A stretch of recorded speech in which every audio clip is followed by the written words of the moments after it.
Revalina, seorang mahasiswi di Palembang, melapor ke Polda Sumsel setelah menjadi korban penipuan melalui aplikasi Telegram. Kasus bermula saat ia diundang ke grup oleh seorang yang menawarkan pekerjaan memberi tanda suka pada video di TikTok. Pada tugas awal, korban mendapatkan komisi Rp100.000 setelah menyelesaikan 3 video. Namun untuk level berikutnya, pelaku meminta korban mentransfer sejumlah uang sebagai syarat pencairan komisi. Setelah mentransfer hingga Rp7 juta tanpa hasil, korban baru menyadari telah ditipu. Itu penipuan dari Telegram. Kasusnya itu pertama di-invite ke grup, itu sama orang yang dikenal.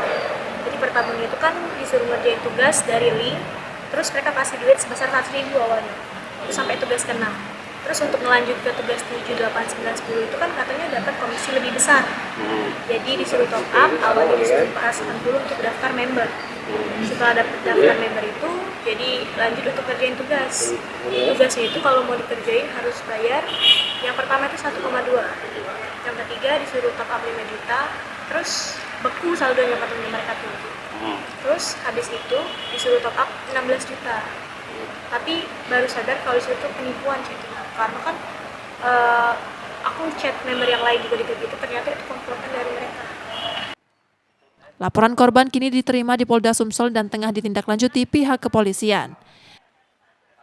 Reski Oktora, Muklas Diferensial, Kompas TV, Palembang, Sumatera Selatan.